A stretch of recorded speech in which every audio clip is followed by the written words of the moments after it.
Baada ya makubaliano ya kusitisha mapigano kwa muda wa wiki mbili, Iran imetangaza kufungua mlango bahari wa Hormuz ili kuruhusu meli za kusafirisha mafuta kupita katika njia hiyo muhimu ya kimataifa, hatua inayolenga kupunguza mvutano wa kiusalama na kiuchumi katika eneo la Ghuba ya Uajemi.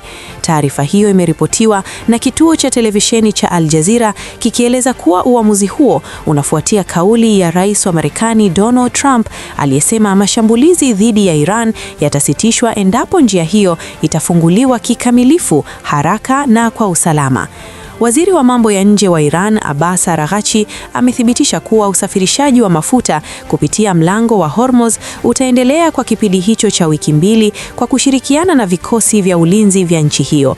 Aidha, ameishukuru Pakistan kwa juhudi zake za kidiplomasia zilizopelekea kufikiwa kwa makubaliano ya kusitisha vita. Iran imeeleza kuwa endapo mazungumzo yataendelea kwa mafanikio, kuna uwezekano wa kuongeza muda wa usitishaji wa mapigano. Mazungumzo zaidi yanatarajiwa kufanyika mjini Islamabad katika wiki zijazo kwa lengo la kudumisha amani na usalama wa eneo hilo. Katika hatua nyingine, bei ya mafuta duniani imeanza kushuka kufuatia tangazo la makubaliano hayo.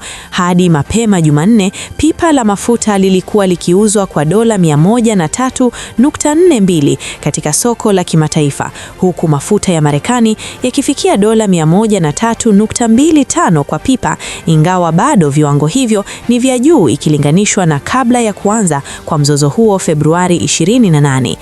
Mtaalamu wa uchumi wa nishati kutoka Japan, Ichiro Kutani, amesema kushuka kwa bei kunahusiana moja kwa moja na tangazo la kusitisha mapigano, lakini akaonya kuwa huenda bei zisirudi haraka katika kiwango cha awali cha takriban dola 70 kwa pipa kutokana na uharibifu wa miundombinu katika baadhi ya maeneo ya Mashariki ya Kati.